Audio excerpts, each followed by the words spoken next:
নমস্কার, সবাই কেমন আছেন? আজ আবারও নতুন একটি ব্লগ নিয়ে আমি অরিজিতা আপনাদের সামনে হাজির হলাম। আশা করছি আপনারা সকলেই খুব ভালো আছেন, সুস্থ আছেন, আর আমরাও আপনাদের ভালোবাসা আশীর্বাদে খুব খুব ভালো আছি। আজকের তারিখটি হলো 20শে জুলাই, আর আজকে টেম্পারেচার এখানে 24 ডিগ্রি। প্রচণ্ড গরম আর প্রচণ্ড রোদ্দুর বাইরে, আর সেই জন্যেই দেশ থেকে বহু দিন পর নিয়ে আসা এই পোশাকটা পরতে পারলাম। আর এখানে তো প্রচণ্ড ঠান্ডা থাকার জন্য সারা বছর তো জ্যাকেট আর জিন্সই পরতে হয়, তবে দেশ থেকে নিয়ে আসা এই পছন্দের পোশাকটা পরে আজকে মন ভরে একটু সেজে বাইরেটা বেরোচ্ছি। যাবো একটা বিচের কাছাকাছি, একটু ছোট করে ঘুরে আসবো। আর আজকে তারিখটি হলো শনিবার। চলুন, এখন বাজে দুপুর 1:45 মতন। সকালবেলা একটু ব্রেকফাস্ট সেরে বাড়ির থেকে তারপরে এখন দুজনে মিলে যাব বাস ধরে কাছাকাছি একটি বিচ থেকে ঘুরে আসবো। তো চলুন যাওয়া যাক। খুব সুন্দর একটা উজ্জ্বল দিনের শুভেচ্ছা আপনাদের সকলকে। এখন তো দেশে প্রচণ্ড গরম, কিন্তু এখানে মোটামুটি আজকের ওয়েদারটা অনেক দিন পর খুব ভালো, আর অনেকটা রোদ্দুরে দেখাও পাওয়া গেছে। চলুন যাওয়া যাক।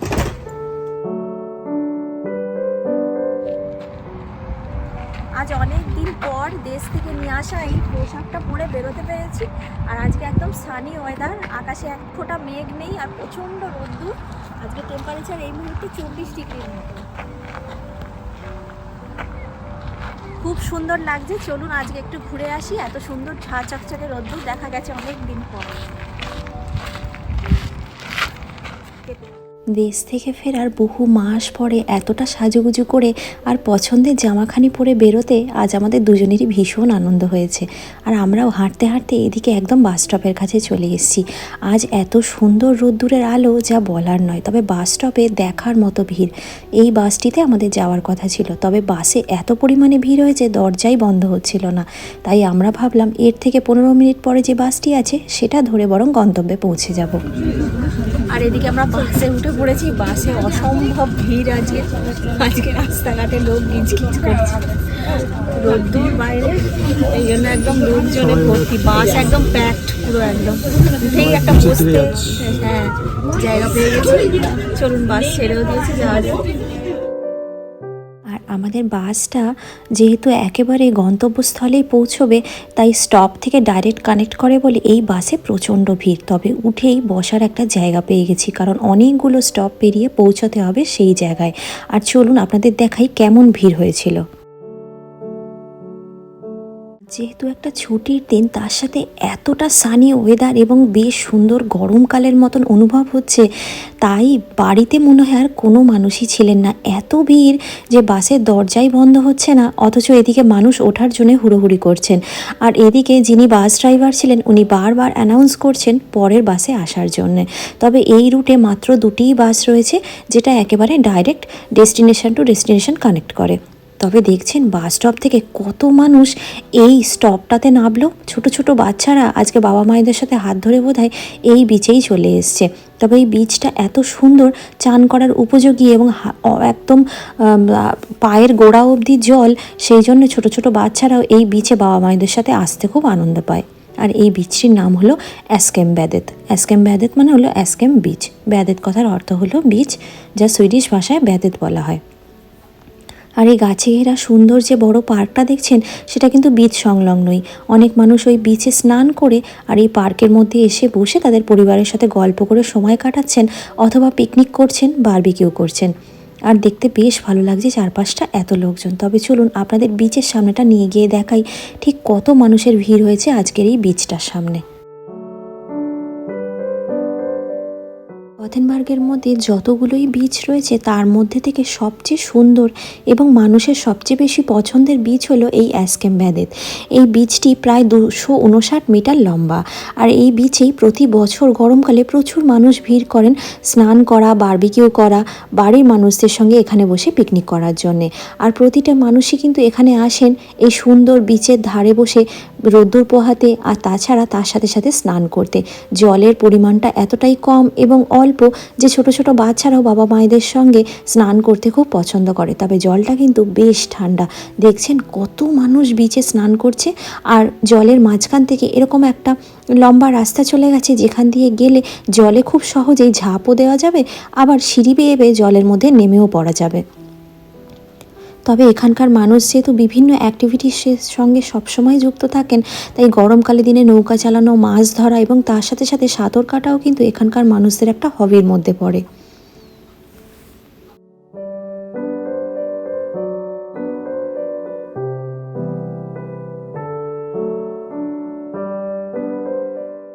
আজকে মনে হয় সবচেয়ে বেশি মানুষ এই বিচটাতেই ভিড় করেছেন। কেউ কেউ তো দাঁড়ানো অবস্থায় কীরকম গোল গোল করে ঝাঁপ দিয়ে জলে ডুব দিতে হয় সেটা যেমন প্র্যাকটিস করছেন, আবার কেউ দৌড়ে এসে এইভাবে জলে ঝাঁপ দিয়ে নিজেদেরকে খুব আনন্দিত করছেন। আর এদিকে বয়স্ক মানুষটিকে দেখুন, ঠিক কত বছর বয়স ওনার তা আন্দাজ করতে পারবো না, তবে আমার ধারণা উনি প্রায় 80 পেরিয়েছেন। তাও দেখছেন কিভাবে জলে নেমে সাঁতার কাটার জন্যে প্রস্তুত করছেন নিজেকে। আর এখানকার মানুষ অনেক বছর বয়স পর্যন্ত এই অ্যাক্টিভিটিসগুলোর মধ্যে থাকে বলে কোমর, হাঁটু, পা ওনাদের খুব সচল থাকে এবং প্রায় অনেক বয়স পর্যন্তই কিন্তু নিজেদের জীবিকা নির্বাহ করে একারাই কিন্তু এভাবে জীবন কাটাতে পারে। এখানকার মানুষ সাইকেল চালানো, পাহাড়ে ওঠা, এই সমস্ত অ্যাক্টিভিটিসগুলো করতেও কিন্তু খুব পছন্দ করে। তবে গরমকালের দিনেই কিন্তু এখানে সবচেয়ে বেশি মানুষের ভিড় দেখতে পাওয়া যায়। আর এখানকার মানুষরা যেহেতু সানবাথ নিতে খুব পছন্দ করে, সান ট্যানের খুব দরকার পড়ে, তাই এইভাবেই বিচের মধ্যে লম্বা হয়ে সূর্যের দিকে তাকিয়ে চোখে চশমা দিয়ে শুয়ে থাকে। তবে সবচেয়ে বেশি উৎসাহ দেখতে পাওয়া যাচ্ছে ছোট ছোট বাচ্চাদের। দেখছেন এই ছোট্ট বাচ্চাটিকে তার মা তাকে সাঁতার শেখাবে বলে ছোট্ট একটা টায়ার পরিয়ে দিয়েছে, আর সেও জলে ঝাঁপ দেওয়ার জন্য বারবার প্রস্তুতি নিচ্ছে। তবে চলুন এইসব দেখতে দেখতে আমাদেরও প্রায় খিদে পেয়ে গেছে। একটি ইন্ডিয়ান ফুড ট্রাক রয়েছে সামনে, সেখান থেকেই আমরা কিছু খাবার দাবার নিয়ে এখন গাছের তলায় বসে খাওয়া দাওয়া করে নেব। আর এই যে টিক্কা রুটি লেখা ইন্ডিয়ান ফুড ট্রাকটি রয়েছে, এখান থেকেই সন্দীপন কিছু খাবার অর্ডার করছে। চলুন একটা গাছের ছাওয়া দেখে, বসার জায়গা দেখে বসে একটু খাওয়া দাওয়া করে নিই। আর চারপাশে এত লোকজন দেখে খুব ভালো লাগছে। সারাটা বছর ঠান্ডার জন্যেই কিন্তু এখানে লোকজন খুব বেশি দেখা যায় না। গরম পড়লে চারপাশে এত মানুষজন দেখে মনটা একদম ভালো হয়ে যায়। আর এই গাছের ছাওয়াটা দেখেই এখন এখানটা বসে পড়েছি। সন্দীপন 2 রকমের খাবার নিয়ে এসছে। একটা হলো চিকেন নাগেটস, তার সাথে ফ্রাই, আর তার সাথে হলো এটা চিকেন স্যালাড। চিকেন স্যালাডের মধ্যে চিক পিস দেওয়া রয়েছে, দই দেওয়া রয়েছে, সব কিছু মিক্স করে খেতে ভালোই লাগবে। গাছের তলায় একটা ছোট্ট জায়গা দেখে বসে আর এখন আমরা একটুখানি খাওয়া দাওয়া করব। এখানে ইন্ডিয়ান ফুড ট্রাক ছিল, সেখান থেকে আমরা চিকেন নাগেটস নিয়েছি আর একটা ছোট করে একটা চিকেন স্যালাড নিয়েছি। ব্যাস এইটুকুই খাওয়া দাওয়া করবো। আর চারপাশে এত লোকজন দেখে মন একদম ভালো হয়ে যাচ্ছে। ছোট্টখাট্ট একটা পিকনিক চলছে আমাদের দুজনের। এখানে আমরা বসেছি গাছের তলায়, আর এই হচ্ছে খাবার দাবার। আর বাইরে প্রচণ্ড আজকে রোদ্দুর, 24 ডিগ্রি তাপমাত্রা আজকে, বেশ রোদ্দুরটা উঠেছে। গাছের ছাওয়া থেকে বসেছি, গাছের হাওয়ায় বেশ ভালো লাগছে। আর এত লোক আজকে বিচগুলোতে, বাসেই আজকে দরজা বন্ধ করতে পারছিল না, এত ভিড়। চলুন খাওয়া দাওয়াটা সেরে নিই।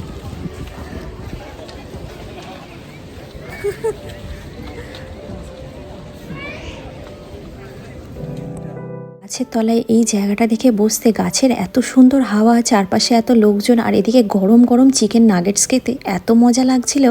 আর খাওয়া দাওয়ার ফাঁকে দেখলাম এই পুচকেটাকে, দেখুন কি সুন্দর লাগছে, মায়ের পিছু পিছু এইভাবে হেঁটে হেঁটে চলেছে। এখানকার বাচ্চাগুলোর কোনো রকম কোনো ভয় ডর নেই জানেন, একারাই নিজেদের মতন ঘুরে ঘুরে বেড়ায়। আর বাবা মায়েরাও এখানে বাচ্চাদের স্বাচ্ছন্দ্য মতনভাবে ছেড়ে দেয়, যাতে এরা নিজেদের মতন নিজেরা ঘুরে ঘুরে বেড়াতে পারে। আর এই জায়গাটা এত সুন্দর দেখুন, একদিকটা যেমন বিচ, তেমন একদিকটাও এরকম পুরো একদম সবুজ ঘাস করা রয়েছে এই জায়গাটায়, যাতে মানুষ বসে দাঁড়িয়ে শুয়ে সময় কাটাতে পারে। আর বিচ থেকে উঠে আসার পর এখানে স্নান করারও জায়গা রয়েছে। ছোট ছোট বাচ্চাগুলো দাঁড়িয়ে এখানে স্নান করে গা হাত পা মাথা সমস্ত কিছু ধুয়ে নিচ্ছে। বালিগুলো আসলে ধুয়ে নেওয়াটাও তো খুব দরকার। আর এই পুচকেটাকে দেখুন, দুজনেই কত ছোট, 2 ছোট্ট ছোট্ট ভাই বোন। আবার এদিকে ছোট্ট পুচকেটা আমার দিকে ঘুরে আবার দেখছে বারবার করে।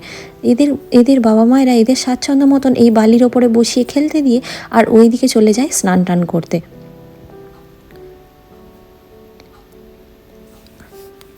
আর এই জায়গাটা হলো, এই এরিয়াটা আসলে অনেকটা বড়। আর এই পাশটায় একদম সেপারেট করা রয়েছে, যাতে মানুষ এখানে বসে বারবিকিউ করতে পারেন। গরমকালের দিনে এই সমুদ্রের জলে স্নান করে তারপরে পরিবারের সাথে সময় কাটানো, বারবিকিউ করাটা কিন্তু খুবই আনন্দের। দেখুন এই জায়গায় একটা গোটা পরিবার এসছে, সম্পূর্ণভাবে তাদের বারবিকিউ গ্রিল নিয়ে বসে বসে বারবিকিউ করছে। আসলে আমাদের বন্ধুরা তো নরওয়েতে, তাই সেরকমভাবে এখানে কেউ পরিচিত নেই বলে তাই আমরাও এবছরে আর সেভাবে বারবিকিউ করে উঠতে পারিনি। তবে ইচ্ছা আছে আমরা দুজনে মিলেই আমাদের যে অ্যাপার্টমেন্ট, সেখানেই বারবিকিউ গ্রিল ব্যবস্থা আছে, সেখানে গিয়ে দুজনে মিলে একটা ছোট করে গরমকালটা চলে যাওয়ার আগে বারবিকিউ করে নেওয়া। দেখছেন কত মানুষ আজকে পরিবার নিয়ে কত আনন্দ করছে। তবে চলুন, এত গরমকালের দিনে যে জিনিসটা না খেলেই নয় সেটা হলো আইসক্রিম। একটা আইসক্রিম খেয়ে আসি। এখানে ফ্রেশ ফ্রুট আইসক্রিম পাওয়া যায়, সেটা খেতে বেশ ভালো লাগে। অন্যান্যগুলোর তুলনায় স্ট্রবেরি আইসক্রিমটা আমার বেশি পছন্দ, তাই একটা স্ট্রবেরি আইসক্রিমই দুজনে মিলে কিনে খাওয়া দাওয়া করে বাড়ির পথে রওনা দেবো। স্ট্রবেরি আইসক্রিম খুব ভালো খেতে। ফ্রেশ ফ্রুট আইসক্রিমগুলো এখানে খুব ভালো লাগে খেতে। তবে একটা দীর্ঘ সময় শীতকালের দিনে কাটানোর পরে এতটা রোদ্দুরের তাপ নেওয়াটাও খুব অসহনীয় হয়ে ওঠে। তাই ঘন্টা দুয়েকের মতন এই বীজটায় কাটিয়ে এদিক ওদিক ঘোরাঘুরি করে সামান্য খাওয়া দাওয়া সেরে এখন রওনা দিয়েছি বাড়ির উদ্দেশ্যে। আর এই ছোট্ট করে আমাদের দারুণ ঘোরাটা আপনাদের সাথে শেয়ার করলাম ব্লগের মাধ্যম দিয়ে। অবশ্যই ব্লগটা শেষ পর্যন্ত দেখবেন এবং জানাবেন আপনাদের কেমন লাগলো। আপনাদের মূল্যবান মতামত আমাদের মনে অনেকটা জোর দেয়, এগিয়ে যেতে অনেকটা সাহায্য করে। তাই অবশ্যই ভিডিওটির শেষে একটা লাইক, একটা কমেন্ট করে দেবেন এবং অবশ্যই আমার পাশে থেকে আমার চ্যানেলটি সাবস্ক্রাইব করবেন। সবাই খুব ভালো থাকবেন, সাবধানে থাকবেন। আমি খুব তাড়াতাড়ি ফিরে আসবো নতুন আরও একটি ব্লগের সঙ্গে। ততক্ষণের জন্য বিদায় নিলাম।